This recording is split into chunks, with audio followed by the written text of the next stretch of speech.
केशवं बादरायणं सूत्रभाष्यकृतौ वन्दे भगवन्तौ पुनः पुनः। शरदिन्दुसुन्दररुचिः चेतसि सामे गिरां देवी अपहृत्य तमः सन्ततम् अखिलान् अर्थान् प्रकाशयतु।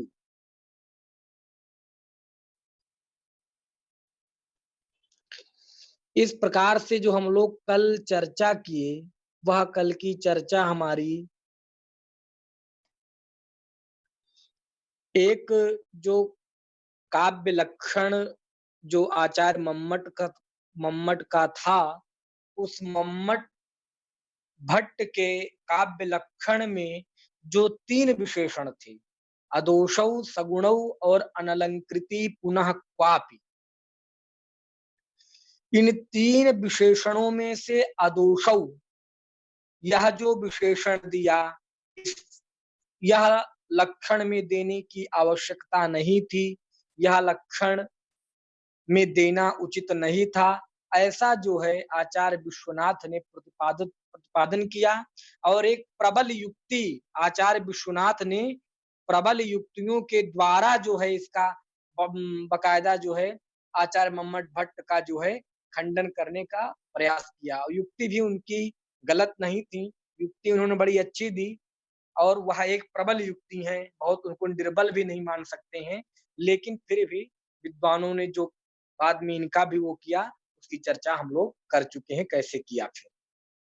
तो इस प्रकार से एक शास्त्र में बुद्धि को बढ़ाने के लिए, बुद्धि की ऊहा-पोहता जो तर्क शक्ति बुद्धि की होती है, उस तर्क शक्ति को बढ़ाने का ही कार्य है ये शास्त्र ग्रंथ। इस प्रकार से अदोषो पद की चर्चा पूर्ण हो चुकी थी। आज हम लोग जो द्वितीय विशेषण उन्होंने दिया, सगुणो विशेषण दिया एक शब्दार्थों में, तददोषौ शब्दार्थौ सगुणा वनलंकृति पुनः क्वापि में मैं एक दिन चर्चा किया था कि यहाँ जो तत्पद है तत् शब्दार्थौ, तो तत् शब्द से काव्य को लेना है, तो तत् काव्यम, तत् से काव्य को लेंगे तो अर्थ होगा तत्काव्यम। तो काव्य यहाँ लक्ष्य हो गया, और उसका विशिष्ट लक्षण क्या है कि शब्दार्थ, कि शब्द और अर्थ ही काव्य है। माने आचार्य मम्मट भट्ट भी शब्द और अर्थ युगल में, माने उभय में, शब्द और अर्थ उभय में काव्य स्वीकार करते हैं। आचार्य पंडित जगन्नाथ की तरह जो है केवल शब्द मात्र काव्य है, ऐसा आचार्य मम्मट नहीं मानते, अपितु शब्द और अर्थ उभय दोनों काव्य हैं। शब्द भी काव्य है और अर्थ भी काव्य है। इस प्रकार से आचार्य विश्वनाथ जो है यह करते हैं। वो आचार्य जगन्नाथ कि आचार्य जगन्नाथ क्या कहते हैं कि रमणीयार्थ प्रतिपादक शब्द काव्यम, माने शब्द ही काव्य है। लेकिन मम्मट भट्ट ऐसा नहीं मानते हैं, वो शब्द को भी और अर्थ माने दोनों युगलत्वेन, दोनों को उभय, दोनों शब्दों को, शब्द को भी अर्थ को भी काव्य के रूप में स्वीकार करते हैं, उभयगत काव्य को स्वीकार करते हैं। तो इसमें इन्होंने विशेषण तीन दिया, एक अदोषो दिया, एक सगुणो दिया, एक अनलंकृति पुनः क्वापि। इस प्रकार से अदोषो की तो चर्चा किया इन्होंने, अदोषो पद का खंडन किया। अब ये पुनः जो है जो विचार करने जा रहे हैं, वह विचार सगुणों इस विशेषण को लेकर के करेंगे कि सगुणों की यहाँ क्या उपयुक्तता है। उपयुक्तता तो नहीं बताएंगे क्योंकि खंडन कर रहे हैं, इसलिए इस काव्य लक्षण में सगुणौ पद देने की कोई आवश्यकता नहीं थी, सगुणौ यह विशेषण देना उचित नहीं है, ऐसा कह करके जो है विश्वनाथ जी इसका खंडन करेंगे। इस प्रकार से अब मम्मट का लक्षण जो हुआ था उसको एक पंक्ति में यदि हम कहें तो हम इस प्रकार से कह सकते हैं कि विशेषण त्रय विशिष्ट, तीन विशेषणों से विशिष्ट। तीन विशेषण कौन से? अदोषौ सगुणौ अनलंकृति पुनः क्वापि। अदोषौ एक, सगुणौ दूसरा और अनलंकृति पुनः क्वापि यह तीसरा। तो विशेषण त्रय विशिष्ट शब्दार्थौ काव्यम, यह जो हम लक्षण कर सकते हैं आचार्य मम्मट भट्ट का एक पंक्ति में, जो आशय उनका है। इस प्रकार से देखिए अब पंक्ति हम लोग देखते हैं क्या कह रहे हैं। कह रहे हैं किंच शब्द गुणत्व विशेषणम अनुपपन्नम। किंचा से यहाँ से एक पुनः शंका कर रहे हैं। किंचा से क्या कर रहे हैं? एक शंका कर रहे हैं, अर्थात कह रहे हैं कि जो आपने लक्षण कोटि में जो आपने लक्षण किया है, उस लक्षण कोटि में सगुणों पद को दूषित करने के लिए, सगुणों सगुणों पद की अनौचित्यता को दिखलाने के लिए यहाँ से किंचा के द्वारा एक नवीन उद्भावना कर रहे हैं। वही करें, किंच शब्दार्थयोः सगुणत्व विशेषणम अनुपपन्नम। शब्दार्थयोः माने शब्द और अर्थ रूपात्मक जो काव्य है, अर्थात शब्द और अर्थ ये क्या है? काव्य के शरीर हैं। अभी आगे चर्चा आएगी आज इसकी कि काव्य का शरीर क्या है, तो कहे शब्दार्थौ काव्यस्य शरीरम। शब्द और अर्थ ही काव्य के शरीर हैं। वही कह रहे हैं कि शब्दार्थयो हो, जो आपने काव्य के शरीर में माने शब्दार्थों में जो यह सगुणत्व विशेषण दिया, सगुणौ यह विशेषण दिया, यह सगुणौ विशेषण क्या है? अनुपपन्न है। ना उपपन्नम इति अनुपपन्नम, अर्थात उपपन्नम का अर्थ होता है उपयुक्त और ना उपयुक्त इति अनुपयुक्त होता है। तो ऐसे अनुपपन्न माने अनुपयुक्त है, अर्थात उपयुक्त नहीं है, माने उपपत्ति से शून्य है। अनुपपत्ति उपपत्ति नाम ज्ञानम युक्तम और ना उपपत्ति इति अनुपपत्ति, ऐसे करके अनुपन्नम बनाएंगे। तो ना उपपन्नम इति अनुपपन्नम माने यहाँ आपका ने जो लक्षण दिया है, यह आपका लक्षण ठीक नहीं है, यह अनुचित है। सगुणों विशेषण क्या है? अनुचित है, अर्थात सगुणों विशेषण देने की कोई आवश्यकता नहीं। वही आगे कह रहे हैं, गुणानाम रसैक धर्मत्वस्य। अब देखिए यहाँ थोड़ा समझिए, कह रहे हैं कि गुणानाम, गुण क्या है? देखिए आप लोग लिख लीजिए, तीन गुण हैं, माधुर्य, ओज और प्रसाद। माधुर्य गुण है, प्रसाद गुण है और ओज गुण है। माधुर्य ओज प्रसादाख्यास्त्रयस्ते।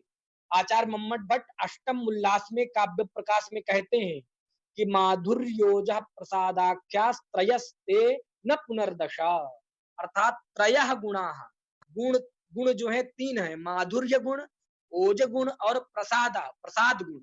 प्रसादाख्य त्रयः माने तीन ही गुण है, न तो दशा, 10 गुण नहीं। आचार्य वामन ने 10 प्रकार के शब्द गुण, 10 प्रकार के अर्थ गुण। तो गुण वो शब्दगत गुण और अर्थगत गुण के माने शब्दगत गुण मानते हैं और अर्थगत गुण मानते हैं। गुण 10 प्रकार के आचार्य वामन मानते हैं। 10 गुण अर्थगत भी रहते हैं, वही 10 गुण शब्दगत भी होते हैं। लेकिन शब्दगत गुणों का लक्षण भिन्न है, अर्थगत जो गुण है उनका लक्षण भिन्न भिन्न प्रतिपादन किया है आचार्य वामन ने। तो वही आचार्य वामन का खंडन करते हुए आचार्य काव्य प्रकाशकार मम्मट भट्ट जो है काव्य प्रकाश के अष्टम उल्लास में कहते हैं कि ओजः माधुर्य ओजः प्रसादाख्याः त्रयस्ते गुणाः न पुनर्दश, अर्थात तीन ही गुण है, 10 गुण नहीं है। इस प्रकार से इन तीन गुणों के अंदर ही वामन के द्वारा आचार्य वामन के द्वारा कहे गए जो 10 गुण है, उन 10 गुणों का इन्हीं तीन गुणों के अंतर्भूत कर देते हैं, अर्थात इन्हीं तीन गुणों के अंतर्गत समाहित कर देते हैं आचार्य मम्मट भट्ट। तो वही चीज यहाँ कह रहे हैं कि गुणा नाम, तो यहाँ गुणा नाम से क्या लेना है? माधुर्य ओज प्रसादाख्य जो गुण है, अर्थात माधुर्य आदि गुणा नाम। तो जो माधुर्य आदि जो गुण है, वो माधुर्य आदि गुण क्या है? कहे रसैक धर्मत्वस्य। रसैक माने एकमात्र, रस के ही धर्म है, रसैक धर्म, रस है एकमात्र धर्म जिनका, ऐसा अर्थ करेंगे। तो रसैक धर्मत्वस्य, एकमात्र रस में ही रहने वाले हैं, अर्थात श्रृंगार आदि जो रस है, 8 रस मानिए या 9 रस मानिए, श्रृंगार हास्य करुणा रौद्र वीर भयानका बीभत्साद्भुत संजय चेत्यष्टौ नाट्य रसा स्मृता और शांतोपि नवमो रसा। एक नववा रस क्या है? शांत रस है। आचार्य विश्वनाथ ने एक 10वां रस वात्सल्य रस भी माना है, और भी जब भक्तिवाद में जाएंगे तो भक्ति भी एक रस है। इस प्रकार से रसों की तो अनंत कल्पना लोग कर सकते हैं, लेकिन सामान्यतः जो ये 9 रस हैं, ये 9 रस जो हैं वही रस यहाँ ग्रहण करने हैं। तो रसैक धर्मत्वस्य, रसैक धर्मत्व माने रस ही है एकमात्र धर्म जिनका, अर्थात जो ये गुण हैं ये कहाँ रहते हैं? रस में ही रहते हैं, रस से अतिरिक्त अन्य में नहीं रहते हैं।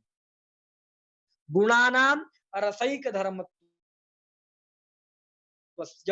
रसैक माने रस माने श्रृंगारादि मात्र धर्म है, श्रृंगारादि मात्र धर्मत्वस्य, अर्थात मात्र ये कहाँ रहते हैं? श्रृंगारादि में ही रहने वाले हैं, अर्थात गुण किसके धर्म है? रस के ही धर्म है। जैसे हम लोग मानव हैं तो हम लोगों के पास भी धर्म है। हम में क्या धर्म है? हम में एक मानवता धर्म है, मनुष्यता धर्म है, ये सब हमारे क्या है? धर्म है। एक पिता का जो धर्म होता है, एक माता का जो धर्म होता है, एक पुत्र का जो धर्म होता है, एक राजा का जो धर्म होता है, सबके धर्म भिन्न-भिन्न हैं। इसी प्रकार से ये रस के धर्म हैं, गुण रस के धर्म क्या है? गुण हैं।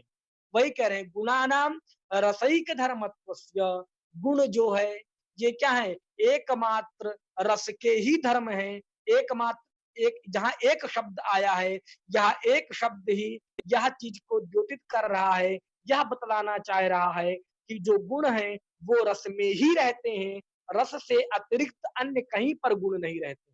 जैसे मनुष्यता कहाँ रहती है? केवल मानवों में रहता है, यह मनुष्यता पशुओं में नहीं रहती है। जो पशुओं का जो धर्म पशुता है या जो पशुत्व धर्म है, वह पशुत्व धर्म जो पशुओं में ही रहता है, मनुष्यों में नहीं रहता है। ऐसे ही जैसे ब्राह्मण है, ब्राह्मण में ब्राह्मणत्व धर्म ही रहता है, उसमें क्षत्रियत्व तो नहीं रहता है, क्षत्रिय में क्षत्रियत्व धर्म ही रहता है, उनमें ब्राह्मणत्व धर्म नहीं हो सकता है। ऐसे ही ये सब क्या है? एक विशेष जो धर्म होते हैं किसी विशेष में ही रहते हैं। तो ये जो गुण है, ये गुण कहाँ है? ये रस में ही रहते हैं। तो देखिए, अब एक चीज यह भी है कि ये जो गुण है, क्या गुण गुण में नहीं रह सकता है? समझिए, जो गुण है, क्या गुण गुण में रह सकते हैं क्या? नहीं। एक नियम है, गुणे गुणान न अंगीकारात्, अर्थात गुण में गुण नहीं रह सकते हैं। ऐसा नियम है। इसकी चर्चा हम लोग नहीं करेंगे, नहीं बहुत कठिन हो जाएगा। तो इस प्रकार से एक अर्थ क्या हुआ कि जो गुण हैं वो एकमात्र कहाँ रहते हैं? रस में ही रहते हैं। अब देखिए, अगर यूजीसी में क्वेश्चन बनेगा कि गुण किसमें रहते हैं, तो आप लोग एकदम निश्चिंत होकर के लगाइएगा कि गुण जो है रस में ही रहते हैं। रस के अतिरिक्त और कहीं रहते ही नहीं है। केवल एकमात्र ही उनका आश्रय स्थान है। वह आश्रय स्थान कहाँ है? रस है। वह गुणों का एक ही अधिकरण है, वह अधिकरण क्या है? रस है, अर्थात रस में ही रहते हैं। वही चीज कह रहे हैं, गुणानाम रसैक धर्मत्वस्य, जो गुण हैं वो एकमात्र रस में ही रहते हैं। और वे रस कितने प्रकार के हैं? तो वो रस 9 प्रकार के हैं, श्रृंगार आदि के भेद से। अब इसी को और कह रहे हैं या आज मैं नहीं कह रहा हूँ, या आचार्य मम्मट भट्ट ने खुद कहा है अपने काव्य प्रकाश के अष्टम उल्लास में। क्योंकि काव्य प्रकाश के अष्टम उल्लास में गुणों का विवेचन किया गया है, इसलिए वहां पर कहा है। वही उनकी काव्य प्रकाशकार की पंक्ति दे रहे हैं। यह पंक्ति देखिए आप लोग, क्या है? ये है, ये रसस्यांगिनो धर्माः। ये देखिए, ये काव्य प्रकाश की पंक्ति है अष्टम उल्लास की। कह रहे हैं ये रसस्य अंगिनः धर्माः शौर्यादय इवात्मनः। देखिए, कह रहे हैं इव शब्द, यहाँ देखिए इव शब्द पकड़िए। इव का अर्थ उपमा के अर्थ में है जैसे, समान। कह रहे हैं आत्मनः शौर्यादय इव। आत्मनः इवात्मनः में आत्मनः पद है और शौर्यादय लीजिए, उसके बाद इव को लगाइए। तो आत्मनः शौर्यादय इव। आत्मनः माने आत्मा में। अब थोड़ा सा मैं इस चीज को थोड़ा एक एक थोड़ा व्याख्यान कर दूं, थोड़ा सा छोटा सा। देखिए, जैसे हमारा जो शरीर है, इस हमारे शरीर में आत्मा है। तो जो शौर्यादि गुण होते हैं, शौर्य, पराक्रम, ये जो गुण होते हैं शौर्य आदि, शौर्य, सूर्यता, क्रूरता, वीर्यता, ये सब जो शौर्य आदि जो गुण होते हैं, ये शरीर में नहीं रहते हैं, ये आत्मा में रहते हैं। कहाँ रहते हैं? आत्मा में रहते हैं। यदि देखिए, ये यदि शरीर के धर्म होते शौर्य आदि, तो हम लोग देखते हैं कि व्यक्ति बहुत मोटा होता है, 6 साढ़े 6 फुट का है, खूब वज़नदार भी है, खूब मोटा भी है, लेकिन वह डरपोक स्वभाव का होता है। कभी-कभी ऐसे देखा जाता है, उसमें ताकत नहीं होती है, वो बहुत शूरवीर नहीं होता है। तो इस प्रकार से यदि शौर्य, वीर इत्यादि ये शरीर के धर्म होते, तो जो व्यक्ति मोटे होते हैं, वो बहुत वीर होने चाहिए। लेकिन कभी-कभी देखा जाता है कि व्यक्ति बहुत पतला है, लेकिन उसमें क्या है? शूरता भी है, बहुत शूरता रहती है। देखने में तो शरीर बहुत पतला है, लेकिन उसमें शूरता बहुत रहती है, फट से गोली चला देता है वो। तो ये जो शौर्य इत्यादि जो धर्म है, शौर्य इत्यादि जो गुण हैं, ये गुण कहाँ रहते हैं? ये आत्मा में रहते हैं, शरीर में नहीं रहते हैं। तो इसकी आचार्य मम्मट ने काव्य प्रकाश में बहुत अच्छे से वर्णन किया है। यहाँ उतना नहीं जाएँगे हम लोग, लेकिन ये जो शूरता, वीरता इत्यादि जो धर्म है, जो गुण हैं, ये गुण जो है आत्मा में ही रहते हैं, आत्मा में रहने वाले होते हैं, शरीर में नहीं रहते हैं। वही चीज़ कह रहे हैं कि आत्मनः शौर्यादय इव, जिस प्रकार से आत्मा में शौर्यादि गुण रहते हैं या आत्मा में जिस प्रकार शौर्यादि गुण रहते हैं, उस प्रकार शौर्यादि गुणों के समान ही अंगिनः रसस्य, जो काव्य में जो अंगी है, अंगी माने जो प्रधान है, काव्य में प्रधान क्या है? रस है, ध्वनि, रसध्वनि, रसादि ध्वनि ही क्या है? व्यंग्य है, और वही व्यंग्य ही रसादि ध्वनि ही प्रधान होती है। वही कह रहे हैं कि अंगिनः रसस्य, काव्य रूप जो काव्य का काव्यभूत जो शरीर है शब्दार्थ, काव्य का शरीर क्या है? शब्दार्थ है, और उस काव्य के शरीर भूत जो शब्दार्थ है, उस शब्दार्थ में आत्मा कौन है? काव्य में आत्मा कौन है? रस आत्मा है, वाक्यम रसात्मकम काव्यम, अर्थात रसात्मक वाक्य ही काव्य की आत्मा है, तो रस ही काव्य की आत्मा हुई। काव्यस्य आत्मा ध्वनि, तो ध्वनि भी क्या होती है? रसादित ध्वनि। ध्वनि 3 प्रकार की है, वस्तु, अलंकार और रस, रस वस्तु अलंकार। तो रसद ध्वनि ही क्या है? काव्य की आत्मा है, आनंदवर्धन भी कहते हैं। तो जो काव्य का जो अंगी, अंगी माने जो काव्य, काव्य तो अंगी है, प्रधान है, और उस अंगी का जो आत्मा है, वह रस है। तो वही कहते अंगिना रसस्य, काव्यात्म भूत जो अंगी, उस अंगी का जो आत्मत्वेन जो रस, उस रस के ही ये माने ये गुणाः, ये माने गुणाः, ये जो माधुर्यादि गुण हैं, वो क्या है? अंगिनः रसस्य, जो काव्य का जो काव्य जो अंगी है, अंगी माने जो काव्य, अंगी से यहाँ काव्य को लेंगे, तो अंगिनः रसस्य माने काव्य के आत्मभूत जो रस हैं, उन रसों के ही ये धर्माः, ये माने ये गुणादयः, ये गुण आदि जो है धर्म है। अर्थात ये काव्य जो अंगी है, और उस अंगी के जो आत्मभूत जो रस हैं, उस रस के ही ये क्या है? धर्म है। यह चीज़ इन्होंने आचार्य मम्मट ने खुद कहा। अब इसको एक पंक्ति में हम समझें, तो ये अर्थ होगा कि जिस प्रकार से आत्मा में शौर्यादि गुण रहते हैं, उसी प्रकार से काव्य रूपी जो शरीर है, उस काव्य रूपी शरीर की जो आत्मा रस है, उस आत्मा रूपी रस में क्या है? ये गुण रहते हैं, अर्थात ये गुण वहाँ धर्मत्वेन रहते हैं, अर्थात ये उस काव्य के आत्मभूत पदार्थ जो रस, उस रस के धर्म हैं ये गुण, ये अर्थ हुआ। ऐसा कह रहे हैं इत्यादिना, इत्यादि के द्वारा, तेनैव, तेन एव माने आचार्य मम्मटेन एव, तेन से आचार्य मम्मट को लेंगे, तो आचार्य मम्मट भट्टेन एव, आचार्य मम्मट भट्ट के द्वारा ही प्रतिपादितत्वात्, प्रतिपादितत्वात् माने प्रतिपादित किया गया है, साधित किया गया है, बताया गया है। अर्थात आचार्य मम्मट ने जो है, यह कथन आचार्य मम्मट ने खुद किया है कि जो धर्म हो, जो गुण होते हैं माधुर्य आदि, वो गुण कहाँ होते हैं? वो रस में ही रहते हैं, अर्थात वो एकमात्र रस में ही रहने वाले होते हैं, अर्थात रस के ही धर्म होते हैं। यही कहा इत्यादिना तेनैव प्रतिपादितत्वात्, तेनैव अर्थात आचार्य मम्मट भट्टेन, आचार्य मम्मट भट्ट ने ही प्रतिपादित किया है, माने कहा है, साधित किया है, ऐसा इन्होंने कहा। अब इससे क्या बात ध्वनित हुआ? इससे यह बात हुई कि इसलिए ऐसा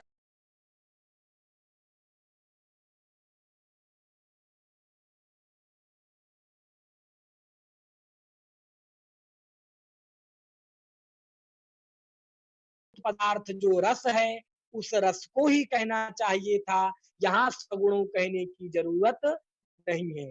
अर्थ ये हुआ कि सगुणों की जगह क्या कहना चाहिए था? सरसों या रसवंतों कहना चाहिए था, कि ऐसे शब्द और अर्थ काव्य होंगे जो रस से युक्त होते हैं। अब थोड़ा समझिएगा, थोड़ा समझने का दिमाग लगाइए, हल्का से दिमाग को मेरी तरफ करिए। इनका कहने का मतलब ये है कि काव्य की आत्मा क्या है? रस है। और उस रस के धर्म क्या है? गुण इत्यादि रस के धर्म है। अर्थात रस में रहने वाले पदार्थ कौन है? गुण इत्यादि हैं। तो आप गुणों को क्यों कह रहे हैं? आप आत्मा को कहिए ना डायरेक्ट। जिस प्रकार से हम लोक में देखते हैं कि जो शरीर है और इस शरीर में रहने वाली जो आत्मा है, उस आत्मा में ही सुरता वीरता रहती है। तो यह काव्यभूत जो शरीर है, इस शरीर की जो आत्मा रस है, उस रस में ही ये गुण रहते हैं। तो आप इन गुणों को क्यों कह रहे हैं? आप डायरेक्ट यही कहिए कि जो शब्द और अर्थ हैं, वो काव्य हैं, लेकिन वो ऐसे शब्द और अर्थ काव्य होंगे जो सरस हों, रस से युक्त हों। रसवंतो विशेषण दीजिए, आप सगुणों विशेषण क्यों दे रहे हैं? भाई जहां रहते हैं आप उसको कहिए, जो रह रहा है उसको क्यों कह रहे हैं? ये भाव इनका है कि रस में गुण रहते हैं, तो आप रस को ही कहिए ना। प्रधान कौन हुआ? रस हुआ।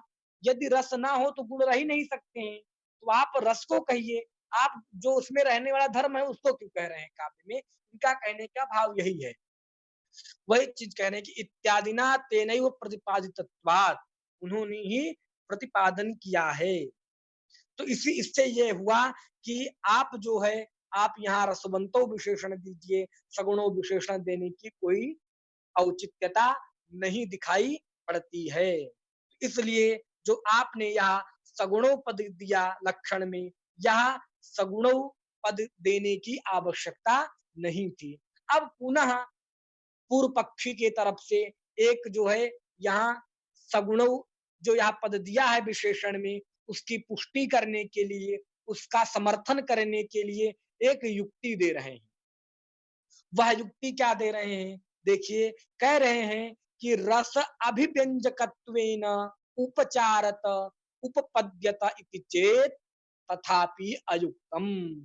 यहाँ पहले चेत तक हम लोग चलेंगे। कह रहे हैं कि रसाभिव्यंजकत्वेन उपचारतः उपपद्यत इति चेत, ऐसा यदि कोई कहे, कहे तथापि अयुक्तम, यह भी ठीक नहीं है। अब समझिए क्या कहना चाह रहे हैं। ये कह रहे हैं कि रस के अभिव्यंजकत्वेन, उपचारतः का अर्थ है गौणतः, अप्राधानतः, पीछे पीछे, परंपराया अर्थ लेंगे इसका। तो कह रहे हैं कि रस के अभिव्यंजक कौन है? रस के अभिव्यंजक माने रस को कहने वाले, रस को उत्पन्न करने वाले कौन है? रस के अभिव्यंजक कौन है? अभिव्यंजन कर्तृत्वेन कौन है? तो रस के अभिव्यंजक तो वही है। कौन है? कहे रस के अभिव्यंजक तो गुण ही है ना। यदि गुण ना हो, माधुर्य गुण ना हो, तो श्रृंगार रस की जो है स्पष्टता प्रतीति नहीं होगी, या श्रृंगार रस पुष्ट नहीं होगा, श्रृंगार रस की हमको अभिव्यक्ति नहीं होगी, क्योंकि माधुर्य गुण ही क्या करता है? श्रृंगार रस को उत्पन्न करता है। तो वही कह रहे हैं कि रस अभिव्यंजकत्वेन, माने रस के अभिव्यंजक तो गुण ही होते हैं। रस के अभिव्यंज हम काव्य को पढ़ के रसानुभूति करते हैं। काव्य की आत्मा रस है, लेकिन रस के अभिव्यंजक कौन है? रस को उत्पन्न कौन करते हैं? रस की शोभा कौन बढ़ाते हैं? रस को कौन करते हैं? तो कहे रस के अभिव्यंजक तो गुण ही होते हैं ना। यदि गुण नहीं हो तो रस की अभिव्यंजकता कहाँ आएगी? रस को अभिव्यक्त करने वाले, रस को व्यक्त करने वाले, रस की अभिव्यक्ति करने वाले तो गुण ही होते हैं। वही कह रहे हैं कि रसाभिव्यंजकत्वेन, रस गुण जो है, यहाँ गुणा जोड़िए अपने आप से पहले, कि जो गुण है माधुर्यादि गुणा, जो माधुर्य इत्यादि जो गुण है, वो गुण क्या है? कहे रसाभिव्यंजकत्वेन, रस के अभिव्यंजक होते हैं, अर्थात रस की अभिव्यक्ति कराने वाले होते हैं। तो रस की अभिव्यक्ति कराने वाले होने के कारण उपचारतः, उपचारतः माने गौणतः परंपरा संबंधेन, साक्षात तो रस ही काव्य में प्रधान होता है, लेकिन रस की अभिव्यक्ति कराने वाले गुण होते हैं, इसलिए परंपरा संबंध से क्या होगा? रस भी, गुण भी जो है काव्य में जाएंगे। जैसे हम पुत्र हैं, तो हमारे पुत्रत्व में पिता ही कारण है। हमारे उत्पत्ति में हमारे माता पिता ही कारण है, पिता ही हमारे कारण है, पितामह कारण नहीं है। बाबा उसमें, हमारी उत्पत्ति में बाबा कारण नहीं बनेंगे, पितामह की कोई कारणता नहीं है। हमारी उत्पत्ति में हमारे पितागत कारणता ही है। हाँ, लेकिन हम परंपराया उनके भी प्रपौत्र या पौत्र उनके हम हो सकते हैं, क्योंकि हमारे पिता के प्रति कारणता हमारे पितामह में है, तो वह परंपरा संबंध से हम भी उनके पुत्रत्व बन सकते हैं, लेकिन साक्षात हम में जो कारणता है वो हमारे पिता में ही है, हमारे। तो वैसे ही रस ही काव्य में रस की ही प्राधान्यता है, लेकिन रस की अभिव्यक्ति कौन कराता है? गुण कराते हैं। इसलिए परंपरा संबंधे ना गुण भी जो है आप मान सकते हैं, इसलिए आप गुण को भी आप रस में स्वीकार कर लीजिए, काव्य के आत्मभूत में ऐसी एक भावना करते हैं। वही कहने के गुणाः रसाभिव्यंजकत्वेन उपपद्यता, उपचारता उपपद्यता, उपचारता माने परंपरा संबंधेन उपपन्नम भवति। तो एक प्रकार से शब्दार्थ के तो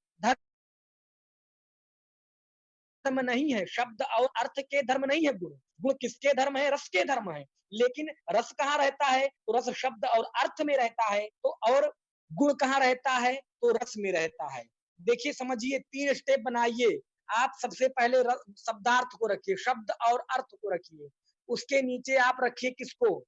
उसके नीचे आप रखिए अ, उसके नीचे आप रखिए रस को रखिए। उसके नीचे आप किसको रखिए? रस को रखिए। देखिए, बताता हूँ मैं, थोड़ा-सा एक यहाँ चर्चा कर दूँ, विशेष थोड़ा-सा है।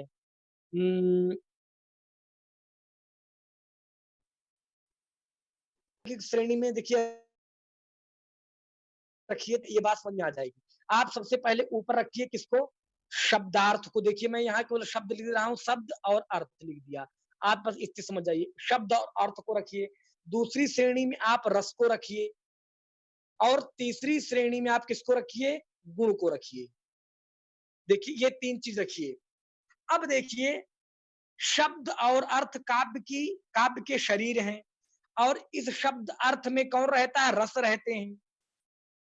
शब्द अर्थ कहाँ रहता है? शब्द अर्थ काव्य के शरीर हुए, और इस शब्द और अर्थ में कौन रहता है? रस रहता है। ये जो गुण है वो रस में रहते हैं। तो आप जो है विशेषण किसका बना रहे हैं? सगुणों, इस शब्दार्थ का बना रहे हैं। सगुणों जो विशेषण दिया है आपने, वो शब्द और अर्थ का दिया है। तो ये जो गुण है, ये शब्दार्थ में तो रहता नहीं, ये कहाँ रहता है? ये ये गुण तो जो है आपका, ये रस में रहते हैं। समझिए, ये गुण रस के धर्म है, तो गुण कहाँ रहता है? रस में रहता है। और आप गुण जो ये सगुणों विशेषण दे रहे हैं, ये आप इसका शब्दार्थ का दे रहे हैं, तो ये तो यहाँ रहता ही नहीं। तो इन्होंने कहा आप ऐसे ना मानिए ना, आप परंपरा संबंध से मान लीजिए। अर्थात गुण जो है वो रस में रहते हैं, रस जो है शब्द और अर्थ में रहते हैं। तो आप इस प्रकार से परंपरागत मान लीजिए ना, साक्षात संबंध से शब्द और अर्थ में तो रस ही रहता है, लेकिन परंपरा संबंध से तो गुण भी रस शब्द और अर्थ में रह सकता है ना, यही भाव इनका कहने का है। जैसे 3 स्टेप बनाइए, ये पितामह हो गए, ये पिता हो गए और ये पुत्र हो गया। तो ये पुत्र में जो यह पुत्रत्व है, यह पिता के कारण है, इस इनके कारण नहीं है, क्योंकि पुत्र रूपी यह जो कार्य है, इस कार्य का कारण कौन है? यह पिता है। लेकिन इस पिता का भी कारण कौन है? यह पितामह है, इसलिए परंपरा संबंध है ना, तो यह यहाँ जा सकता है, लेकिन साक्षात संबंध से यह पुत्रत्व इसमें नहीं जा सकता है। अर्थात इस पितामह के प्रति पुत्रत्व इसका नहीं है, इसका जो पुत्रत्व है, यह इस पिता के कारण है। लेकिन इस पिता में जो पितृत्व है, यह भी इस पितामह के कारण है, क्योंकि यह इसके प्रति या इसका इस कार्य का कारण यह पितामह है, इसलिए परंपरा संबंध से यहाँ जा सकते हैं। ऐसे ही आप यहाँ भी परंपरा संबंध मान लीजिए, भाव इनका कहने का यही है। अब मुझे लग रहा है आप लोग इस चीज को समझ गए होंगे। अब हम लोग आगे चलते हैं, देखिए कि रसाभिव्यंजकत्वेन जो गुण है वो क्या है? कहे वो रस के अभिव्यंजक होने के कारण रसाभिव्यंजकत्वेन उपचारता माने गौणतः परंपरा संबंध से उपपद्यता माने उत्पन्न होते हैं। परंपरा संबंध से गुण भी शब्द और अर्थ में जा सकते हैं, अर्थात सर गुण ये भी शब्द और अर्थ हेलो। के भी धर्म हो सकते हैं। वो शब्दार्थ में भी उत्पन्न हो जाएंगे, माने शब्द और अर्थ के भी धर्म माने जाएंगे। ऐसा अगर कहें तो इति चेत, यदि ऐसा कहें तो तथापि, माने यह भी कहना जो है क्या है? अयुक्तम, माने ठीक नहीं है।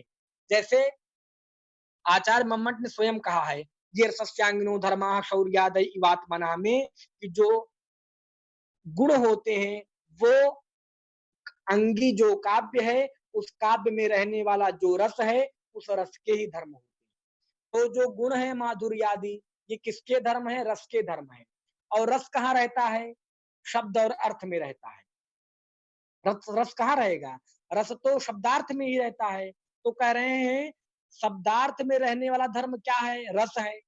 और रस में रहने वाला धर्म क्या है? गुण है। तो जो गुण तो शब्दार्थ में रहता नहीं, तो आपने सगुणों या विशेषण शब्दार्थ को कैसे दे दिया?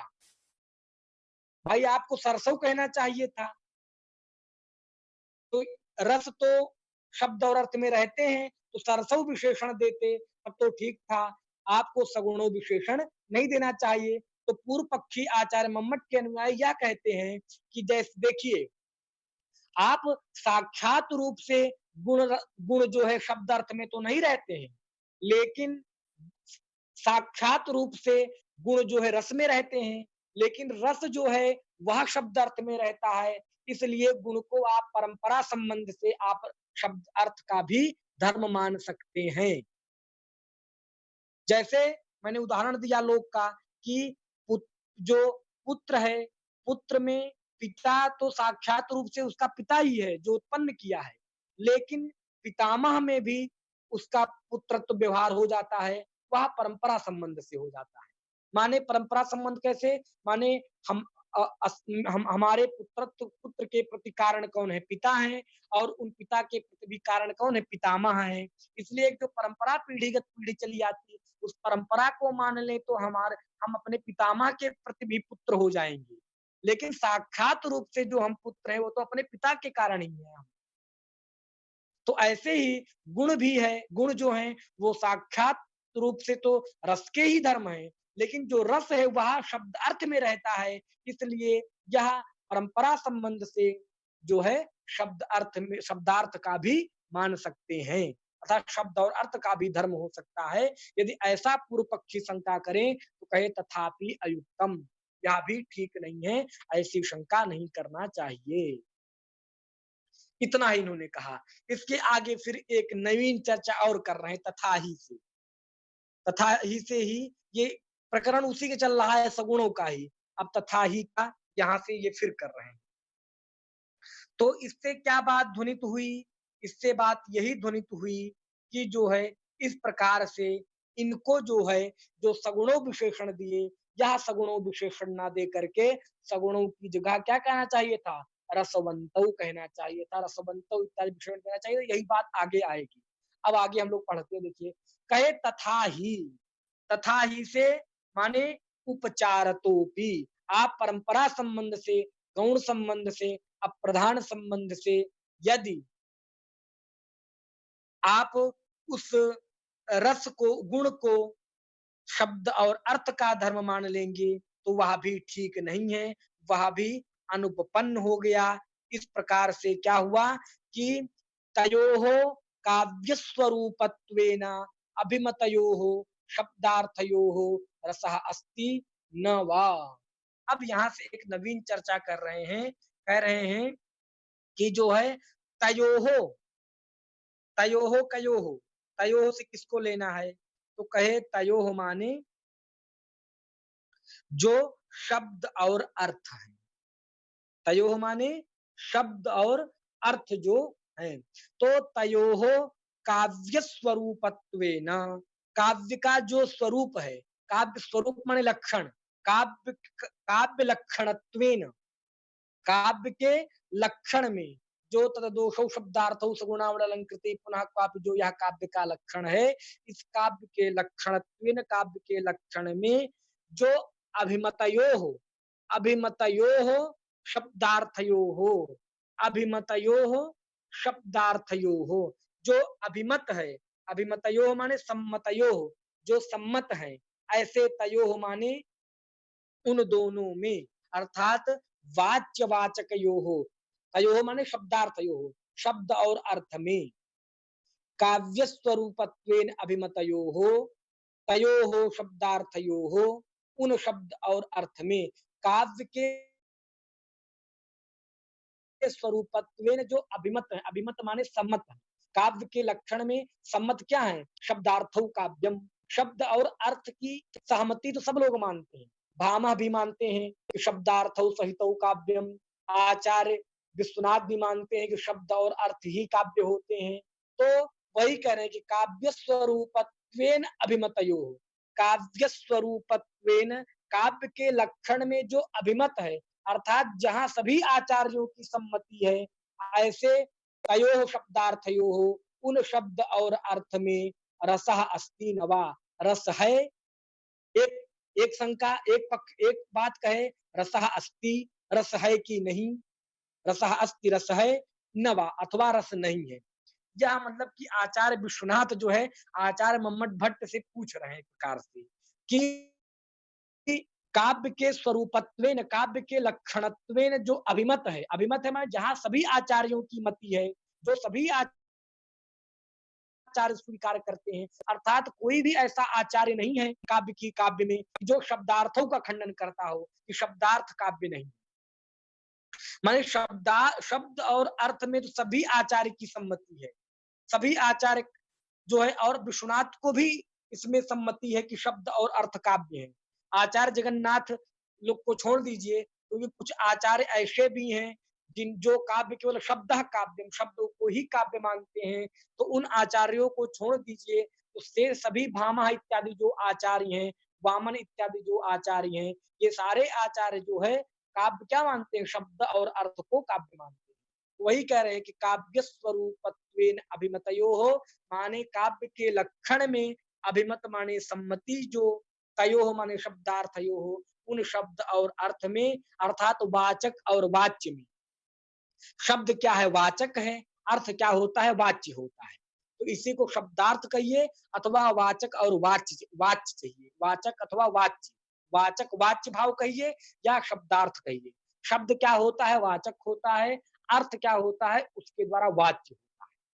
तो वाच्यवाचकयोः अथवा शब्दार्थयोः, इस शब्द और अर्थ में रसः अस्ति, रस है, अथवा न वा, वा माने अथवा न, वा का अर्थ क्या लेंगे? अथवा, रसः अस्ति, वा माने अथवा, न माने अथवा रसः नास्ति, अथवा रस नहीं है।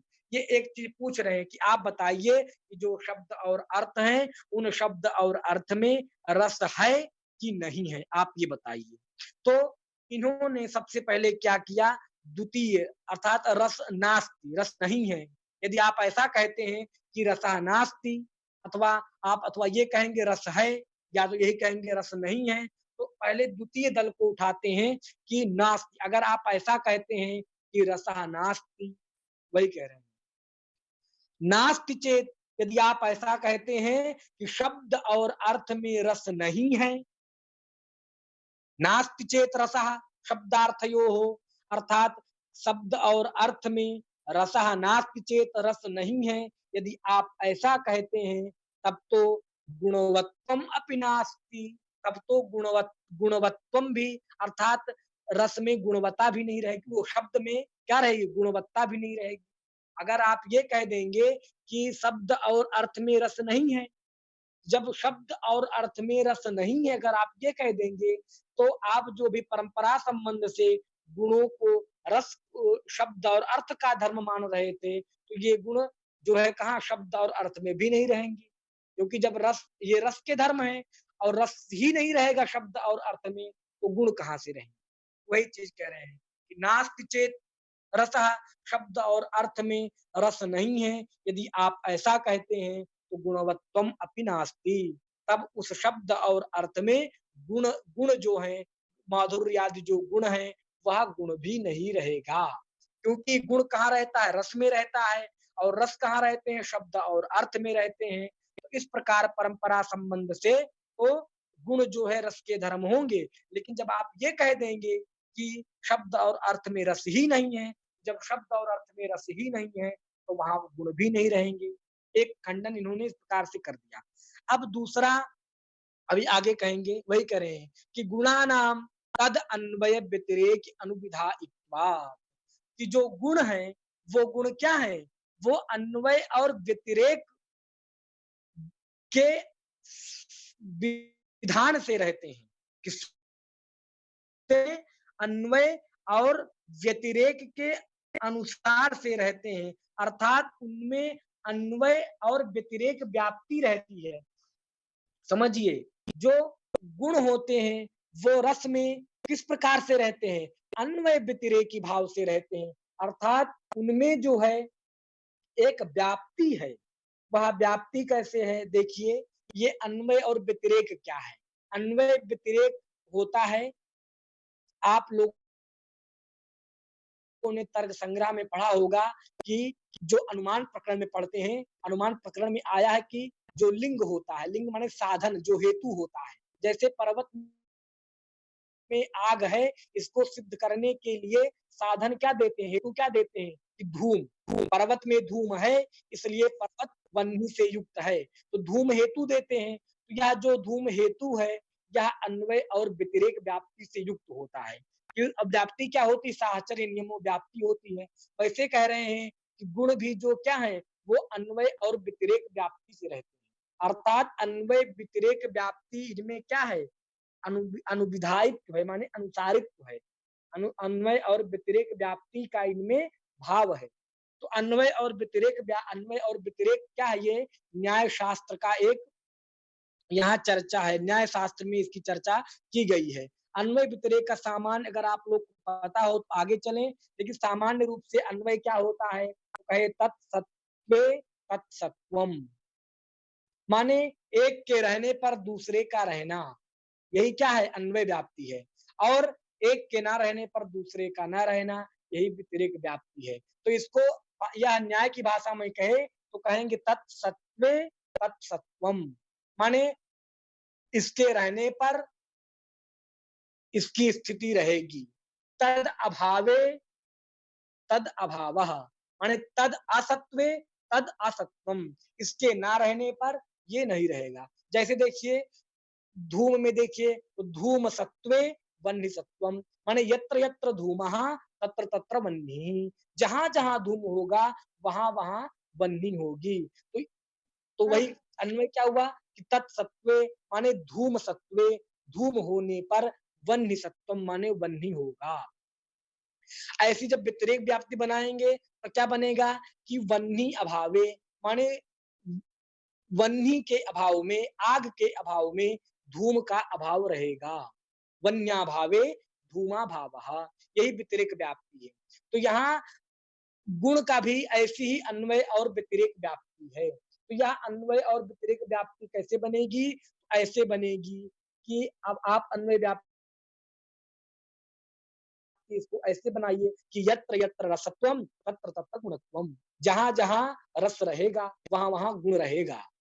जहां जहां रस रहेगा वहां वहां क्या रहेगा, वहां वहां गुण रहेगा ही रहेगा। तत्सत्वे तत्सत्वम, माने रस सत्वे गुण सत्वम। यदि रस होगा तो गुण अवश्य रहेगा। और व्यतिरेक व्याप्ति कैसे बनाएंगे कि रस ना होने पर गुण भी नहीं रहेगा, अर्थात रसाभावे गुणाभावः, अर्थात यत्र यत्र रसाभावः तत्र तत्र गुणाभावः। तो इस प्रकार से एक अन्वय व्यतिरेक व्याप्ति है इसमें, अर्थात रस रहेगा तो गुण रहेगा ही रहेगा, रस नहीं रहेगा तो गुण नहीं ही रहेगा। अर्थात कभी भी रस ना हो गुण हो ऐसा नहीं हो सकता है। रस रहेगा तभी गुण रहेगा और रस नहीं रहेगा तो गुण नहीं रहेगा। तो इस प्रकार से रस नहीं रहेगा तो गुण भी नहीं रहेगा, और ऐसा भी नहीं होगा कि कहीं रस हो और गुण ना हो, यह भी नहीं हो सकता है। तो रस होगा तो गुण अवश्य ही होगा, निश्चित ही होगा, और रस नहीं होगा तो गुण भी निश्चित है, गुण भी नहीं होगा। तो इस प्रकार से न्याय में अन्वय और व्यतिरेक व्याप्ति है, और वह अन्वय व्यतिरेक व्याप्ति से युक्त है यह गुण भी। अर्थात गुण और रस में जो व्याप्ति है वो कैसी व्याप्ति है, अन्वय और व्यतिरेक व्याप्ति है। तो यहाँ दोनों प्रकार की व्याप्ति बनेगी, अन्वय व्याप्ति भी बनेगी, माने रस सत्वे गुण सत्वम, और व्यतिरेक व्याप्ति बनाएंगे रसाभावे गुणाभावा, अर्थात रस के होने पर गुण रहेगा ही रहेगा, इस प्रकार की अन्वय व्याप्ति बनेगी। माने जहां जहां रस होगा वहां वहां गुण होगा, और जहां जहां रस नहीं होगा वहां वहां गुण नहीं होगा। ऐसी अन्वय और व्यतिरेक व्याप्ति बनेगी। वही कह रहे हैं कि गुणानाम तद अन्वय व्यतिरेक अनुविधायित्वात्, कि जो गुण है उन गुणों का क्या है, तद माने रस के साथ जो है अन्वय और व्यतिरेक व्याप्ति से युक्त है, अर्थात वहां अन्वय और व्यतिरेक व्याप्ति से ही रहते हैं।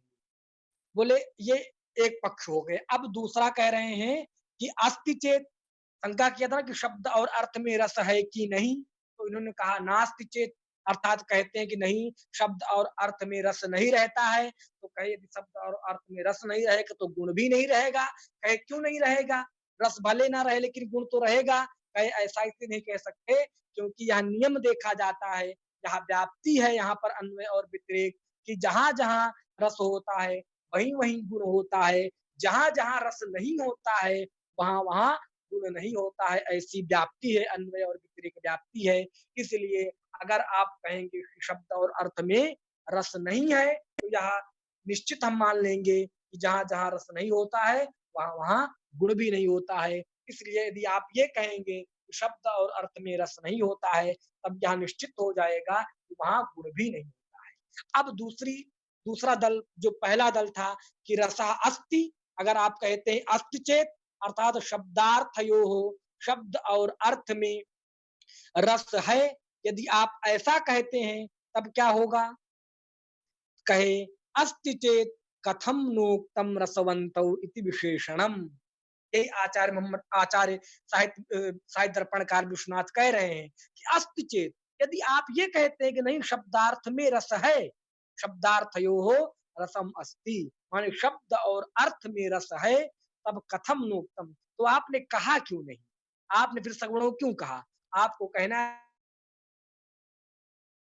चाहिए तौ रसवंतौ इति कथम न उक्तम विशेषणम, अर्थात आपने जो है शब्दार्थों में या विशेषण क्यों नहीं दिया रसवंतौ, आपने सगुणों विशेषण क्यों दिया। यदि आप कहते हैं कि शब्द और अर्थ में रस है तो रसवंतौ इति कथम नोक्तम, रसवंतौ यह विशेषण आपने क्यों नहीं दिया। यहां तो समझ में आ गया सबको। जी सर। वो किस संबंध से रहते हैं, तो आप लोग जरूर मान इसको ध्यान में रखिए कि जो गुण जो शब्द और अर्थ में रहते हैं वो परंपरा संबंध से भले रह सकते हैं लेकिन साक्षात संबंध से नहीं रह सकते।